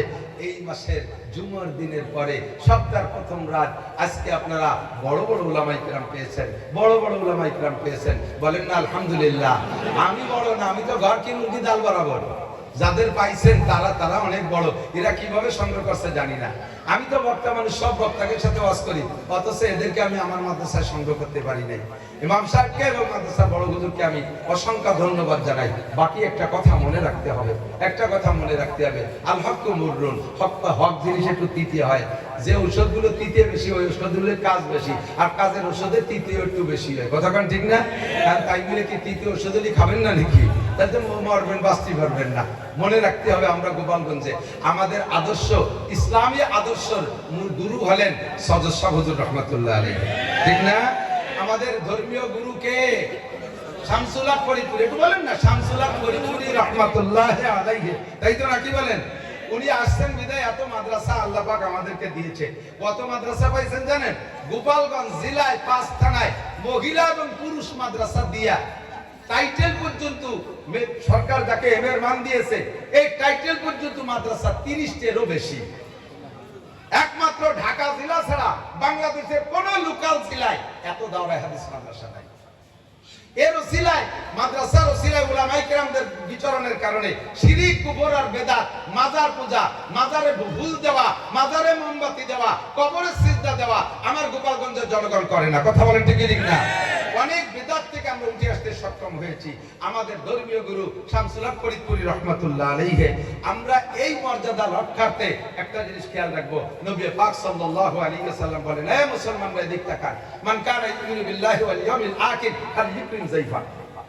তুমি যদি আল্লাহকে বিশ্বাস করো, মান কানা ইউমিনু বিল্লাহি, যদি কি আল্লাহকে বিশ্বাস করো, ওয়াল ইয়াউমিল আখির, আর আখিরাতকে বিশ্বাস করে, এ ভাই আল্লাহ আছে, আখিরাত হবে, ফুলসিরাত হবে, মিজান হবে, ময়দানে মাহশার হবে, হিসাব নিকাশ দেওয়া লাগবে। অন্তর থেকে বলতেছেন, একবারে খালেস দিল থেকে বলতেছেন, আল্লাহর সামনে দাঁড়াইয়া 4টি ইমিগ্রেশনে জবাব দেওয়া লাগবে। এই কথায় যদি তুমি বিশ্বাসী হও, তাহলে তুমি একটা কথা মনে রাখবা, খালি ইউক্রিন জাইফা, তুমি তোমার মেহমানকে পর্যাপ্ত মেহমানদারি করবা। মেহমান যাতে খুশি, মেহমানকে বুঝে শুনে তার রুচি অনুযায়ী মেহমানদারি করবা, মেহমানকে অসম্মানী করবা না। মেহমান যেমন চায় তাকে সেভাবে মেহমানদারি করবা। এদিক তাকান, মেহমানদারির পদ্ধতি কি? মেহমান সর্বপ্রথম চায় আমার সাথে খুব সুন্দর সাক্ষাৎ করুক, কথা বলেন। বাড়িওয়ালা এসে ইস্তেকবাল করবে, অভ্যর্থনা জানাবে, আসসালামু আলাইকুম ওয়া রাহমাতুল্লাহ, সালাম দিয়ে মুসাফা করে, পারলে সুযোগ থাকলে বুকে জড়িয়ে ধরবে, কোলাকুলি করবে, সুন্দর করে সালাম দিয়ে মুসাফা করবে, বুকের সাথে কোলাকুলি করবে। এরপর বাড়ির যাকে মেহমান যাকে যেখানে নেয়ার মতো তারে সে জায়গা নিয়ে বসাবে। এরপরে মেহমানের রুচি জিজ্ঞেস করবে। এখন আপনি বেতাকাল্লুফ, কোনো বানাউট ছাড়া আপনি বলেন আপনার রুচিতে কি চাই। এইভাবে হযরত ইব্রাহিম খলিলুল্লাহ আলাইহিস সালাতু ওয়াস সালাম একটা গল্প আমার মনে পড়েছে।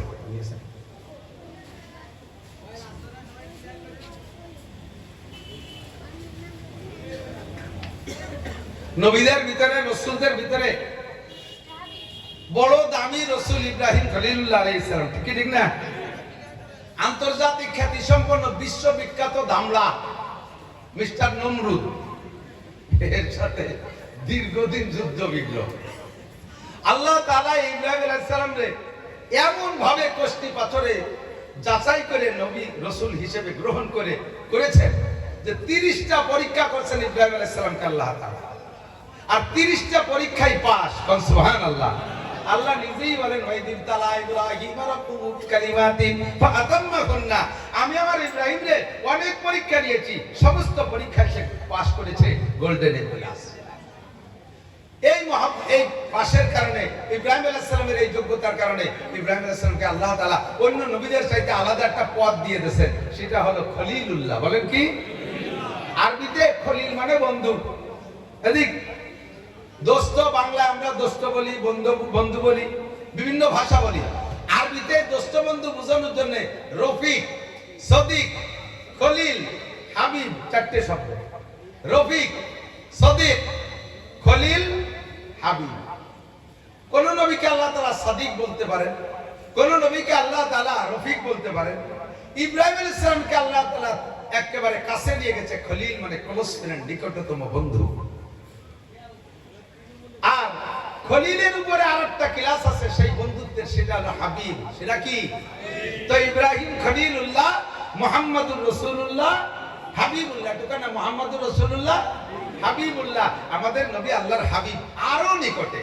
ইব্রাহিম খলিলুল্লাহ আল্লাহর নিকটতম বন্ধু, তবে আরশে আজিমে উঠতে পারে নাই, আসমানে যাইতে পারে নাই, আল্লাহ পাকের সাথে দেখা করতে পারে নাই। আমার নবী, আপনার নবী আল্লাহর হাবিবুল্লাহ হওয়ার বদৌলতে নবী পাক সাল্লাল্লাহু আলাইহি ওয়াসাল্লাম বলেন, রাআইতু রাব্বি লাইলাতা উসরিয়া বি আশরা মাররা বিগাইরি হিজাব। মেরাজের রাতে আমি আল্লাহ পাকের সামনে বইসা, মা কানা বাইনি ওয়া বাইনাল্লাহি হিজাব, আমার মাঝে আর আল্লাহর মাঝে কোনো পর্দা ছিল না। আমি আমার রবকে ওই রাতে উইদাউট পর্দা, বিনা পর্দায় একে একে আমার এই চোখ দিয়ে 10 বার দেখেছি। হাবিবুল্লাহ ইব্রাহিম খলিলুল্লাহ, এটাও কম না। ইসমাইল জবিহুল্লাহ আলাইহিস সালাম, ইব্রাহিম আলাইহিস সালামের ছেলে, ইব্রাহিম আলাইহিস সালামকে জিজ্ঞেস করছেন, আব্বাজান সব নবী যা করে আপনিও তাই করেন, উম্মতরে কলেমার দাওয়াত দেন, হক কথা বলেন, আর না হক বাতিলের থেকে ফিরতে বলেন, সৎ কাজের আদেশ দেন, অসৎ কাজের নিষেধ করেন। সব নবীও যা বলে আপনিও তাই বলেন, সব নবীও যা করে আপনিও তাই করেন। কোন নবীকে আল্লাহ তাআলা খলিল বললেন না, আল্লাহ পাক আপনাকে খলিল বললেন। আপনার কি যোগ্যতা, আপনার কোন কারণে আল্লাহ খলিল বললেন, আমাদের খেয়াল করতে হবে কথা। তো ইব্রাহিম খলিলুল্লাহ আলাইহিস সালাম বললেন, সম্ভবত আমার 3টে গুণ আল্লাহর পছন্দ হয়েছে, এর কারণে আল্লাহ আমাকে খলিল বলেছে। বলেন আব্বা 3টে গুণ কি? 1 নম্বর গুণ হলো, আমি কখনো মেহমান ছাড়া খানা খাই না। আমি কখনো মেহমান ছাড়া খানা খাই না। মেহমান পাইলে খানা খাই, নইলে খানা নিয়ে বসে থাকি, অর্থ চলে গেলে আমি খাবো না, মেহমান না আসলে খাবো না। এটা হলো আমার 1 নম্বর স্বভাব। সূরা জারিয়াতের ভিতরে আছে, তাফসীর দেখবেন, সূরা জারিয়াত কয় নম্বর পারা হবে? 26 নম্বর পারা সূরা জারিয়াত। বলে দিলাম আপনি যে তাফসীর দেখতে পারেন, তাফসীরে মারগুল কোরআন দেখলে আপনার সহজ হবে। ওর ভিতরে আসছে ইব্রাহিম আলাইহিস সালাম পরপর 3 দিন মেহমান পায় না, খানা খায় না। ওক্ত মতো খানা রান্না হয়, বসে থাকে, কেউ পায় না। একটা বিলেইও পায় না, একটা কুত্তাও পায় না যে তার সাইডে দিলে খাবে। অবশেষে ক্ষুধায় ক্লান্ত হয়ে গেছে। আর সে আজিমের মালিকের পক্ষ থেকে লেখা আছে আরো 2 দিন মেহমান বরাদ্দ নাই। এই 2 দিন ইব্রাহিম না খেয়ে থাকলে কষ্ট হবে। এই জন্য আল্লাহ তাআলা ইব্রাহিম আলাইহিস সালামকে খাওয়ানোর জন্য 8 জন ফেরেশতা পাঠাইছে, জিবরিল সহ। মানুষের রূপ ধারণ করে আইসা জিবরিল আলাইহিস সালামের সামনে এসে সালাম দিয়েছে, আসসালামু আলাইকুম নাহনু যুয়ুফু, আমরা আপনার মেহমান, সালাম দিয়েছে। ইব্রাহিম আলাইহিস সালাম খুশিতে একেবারে আত্মহারা হয়ে গেছে। হ্যাঁ, তাহলে আজকে খেতে পারবো, মেহমান আসছে, আমি মেহমান নিয়ে খানা খাবো, বড় খুশি। যেহেতু মানুষ মেহমান, মানুষের যে রুচি তাদের সেই রুচি। আর আরব দেশের স্বভাব হলো ভালো মেহমান, ভিআইপি মেহমান হলে তাদের জন্য ইন্তজাম হয় আস্ত দুম্বা, আস্ত ছাগল, আস্ত বাছুর জবাই করে ভুনা করিয়া আস্ত নিয়ে সামনে দিয়া, এটা তাদের একটা ঐতিহ্য। আমাদের দেশে যেমন বিরিয়ানি পোলাও ঐতিহ্য। তো ওই আস্ত গরু দেবে বিদায়, ছাগল নাই ঘরে, গোয়ালি যাইয়া দৌড়ে যে মুহূর্তের ভিতরে বাছুর একটা জবাই দিয়ে শুলিয়ে স্ত্রীকে দেশে তাড়াতাড়ি ভুনা করে দাও। মুহূর্তের ভিতরে, অল্পক্ষণের ভিতরে নবী আলা মুজিজা, অল্পক্ষণের ভিতরে ভুনা হয়ে গেছে। মেহমানদেরকে সামনে বসে নিয়ে সামনে করে নিয়ে বসছেন। উনি তো ক্ষুধার্ত, উনার দিক দিয়ে উনি খায়, উনি খেয়ে যাচ্ছে, নিচে হয়ে উনি খেয়েই যাচ্ছে। কিন্তু মেহমানরা বাছুরির গায়ে হাত দেয়, মুখে হাত দেয়, অথচ গোস্ত ছেড়ে না, খায় না। উনার যখন বাচ্চাদের আমার জান বাঁচাও পরিমাণ অর্ধেকখানি খাওয়া হয়ে গেছে পেটের, এর মধ্যে ঘরের থেকে ওনার স্ত্রী সারা আলাইহা সালাতু ওয়াস সালাম বলতেছেন, ইয়া খলিলাল্লাহ ইন্নাকা তাকুলু ওয়া হুম লা ইয়াকুলুন, আলা তারা, আপনি দেখেন না আপনার মেহমানরা খাচ্ছে না, তাদের কি রুচি সম্মত হলো কিনা? হয়তো রুচি সম্মত হয় নাই বিধায় খাচ্ছে না। আপনি খেয়ে নিচ্ছেন, তারা খাইতেছে না, একটু খবর নেবেন না? চোখ তুলে দেখে যে সত্যি তাদের পাশে সে বাছুর ছেড়েই নেই। উনি এখন ভয়তে কম্পিত। তাহলে কি আপনাদের রুচি সম্মত মেহমানদারি? আমি নবী হয়ে আপনার মেহমানকে আমি রুচি সম্মত মেহমানদারি করতে পারলাম না, আমি আল্লাহর কাছে কি জবাব দেবো? উনি এভাবে কম্পিত। লিমা লা তাকুলুন ফারমা আল্লাহ তাশতাহুন, এটা কি আপনাদের পছন্দ হয় নাই? কেন খাচ্ছেন না? জিবরিল আলাইহিস সালাম দল নেতা, উনি বলতেছেন, ইন্না লা নাকুলা ওয়া লা নাশরাবা, আমরা খাইও না, পানও করি না। খালি আজকে খাই না তা না, কোনোদিন খাই না, বিগত কোনোদিন খাই নাই, সামনে আল্লাহ সালি কোনোদিন খাবো না, আমরা কোনো সময় খাই না। তার ফাআলাতুম, তোমরা কেমন মানুষ যে খাও না আর বেঁচে থাকো? তোমাদের পরিচয় কি?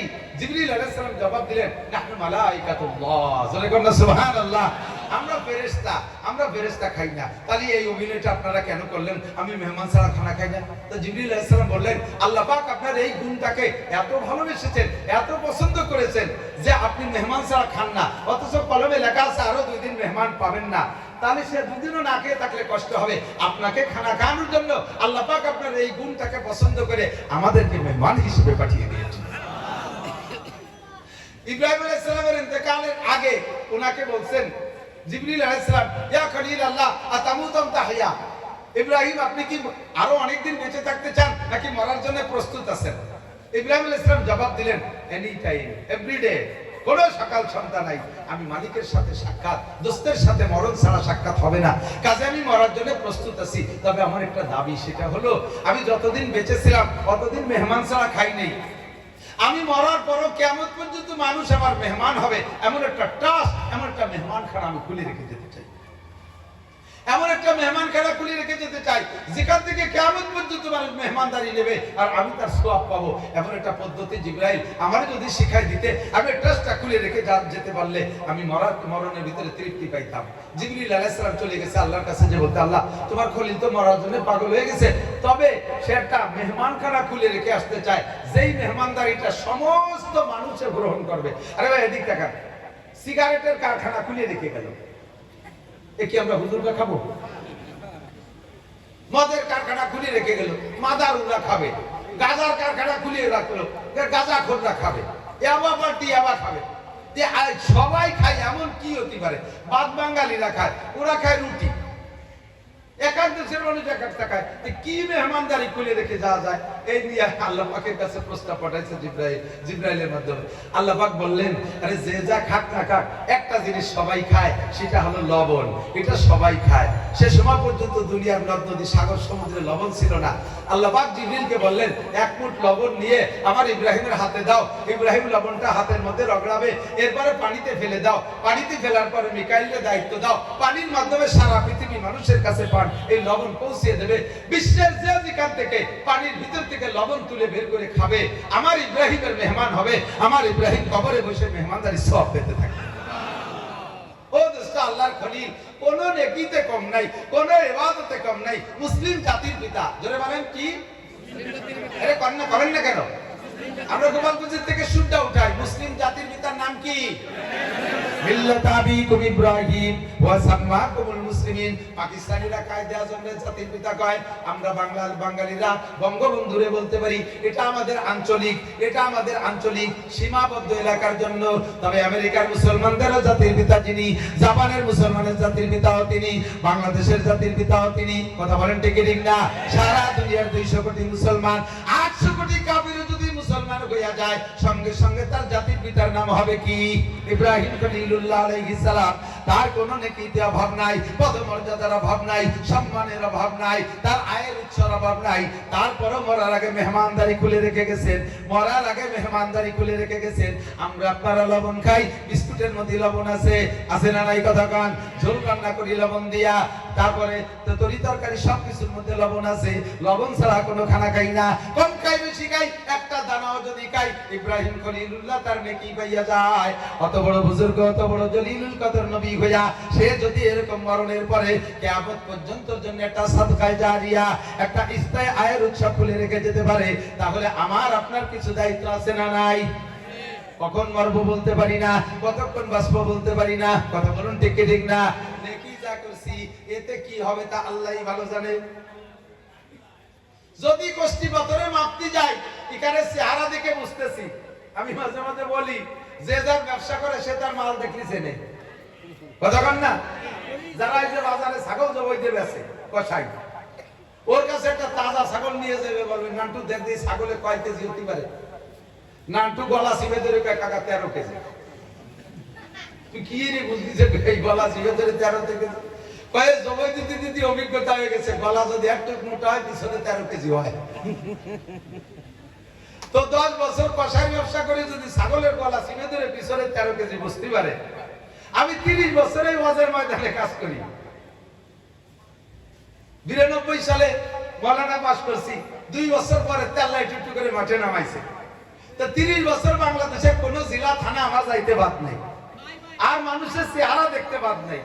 বহুত মানুষ দেখেছি, দেখতে বড় সুন্দর, এত বড় দাড়ি, মাথায় তিনেন খেতে যে বাগড়ি বান্ধা, 43 বন্ধের যুব্য গায়, গায়ের উপরে যায় নামাজ, বগলে দস্তরখান, মেশাক কানে গুজা, দাড়ির মধ্যে খিলের গুজা, উড়া লাঠি হাতে, 500 দানার তসবি, ঘন ঘন টিপনি মারে, আর বাবের আর অভাব নাই। অথচ আলহামদুলিল্লাহ ভর্তি করে গালে ফেরা লাইছে।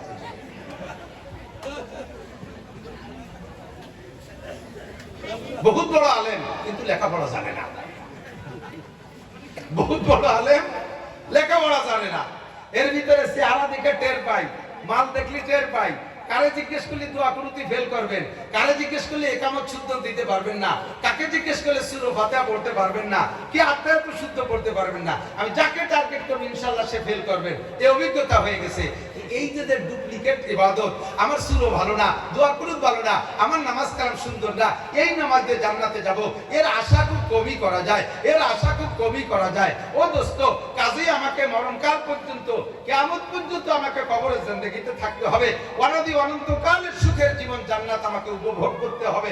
সেই জন্য আমাকে একটা স্থায়ী আয়ের উৎস খুলে রেখে যাওয়া দরকার। কথা বলেন ঠিক কি না? একটা স্থায়ী আয়ের উৎস খুলে রেখে যাওয়া দরকার। আরে ভাই এদিক তাকান, আপনি নামাজ পড়তেছেন, আপনার নামাজ কবুল হচ্ছে না, কারণ আপনার নামাজই হচ্ছে না। ভালো করে মনে রাখেন, যাদের কিরাত গলত, যাদের কিরাত গলত, খোদার কসম তার নামাজ বিগত হয় নাই, এক ওয়াক্ত হয় নাই। না পড়ার কারণে যেমন এক ওয়াক্তের কারণে 230 কোটি 40 লক্ষ বছর জাহান্নাম, যারা ভুল কিরাতে নামাজ পড়ছেন তাদেরও 200 কোটি 30 লক্ষ 40 হাজার বছর জাহান্নাম। তাহলে ভুলি কি হলো? তাহলে তো আর ভরবটা সামনে না বললে আমার কি আছে, না বললে আল্লাহর কি আছে, তুমি না বললে না বলি ধুলাই যেদিন খাবো সেই দিন বুঝবা। এখন কি করা যায় তাই করতে হবে, ছাড়িয়ে দিয়ে তো উপায় নাই, ছাড়িয়ে দিয়ে উপায় নাই, করতে হবে কি কিরাতে শুদ্ধ করতে হবে, কথাক্ষণ কিরাতে শুদ্ধ করতে হবে। আর শুদ্ধ করার মেহনতের ভিতর দিয়ে নামাজটা জামাতে পড়তে হবে। আমরা হানাফি মাযহাবের কি বলা হয় উম্মত জনগণ, আমাদের মাযহাবের মাসালা হলো মান কানা লাহু ফি সালাতি ইমামুন ফাকিরাতুল ইমামি লাহু কিরাতুন, যার নামাজে ইমাম আছে ইমামের কিরাতি কিরাত, আপনার কিরাত ছিল হাতেও পড়া লাগবে না। কাজে আমরা এদিক দিয়ে বেঁচে যাচ্ছি, ফরজ ইবাদতটা তো দায় মুক্ত হয়ে যাচ্ছি, বাস এদিকে চেষ্টা করি আর কিরাতকে শুদ্ধ করার চেষ্টা করি। তারপরও আমার নামাজে অনেক গাফলা থেকে যেতে পারে, অশুদ্ধ হচ্ছে বা নামাজের ভিতরে ইখলাস নাই, খুশু নাই, বুঝতে হবে কথা খালি বাতাস উড়িয়ে যেতে দেবেন না, কথা খেয়াল করবেন। আমার নামাজ যত সুন্দর পড়ি মালিকের যদি পছন্দ না হয় ওই নামাজের বিনিময় আশা করা যায়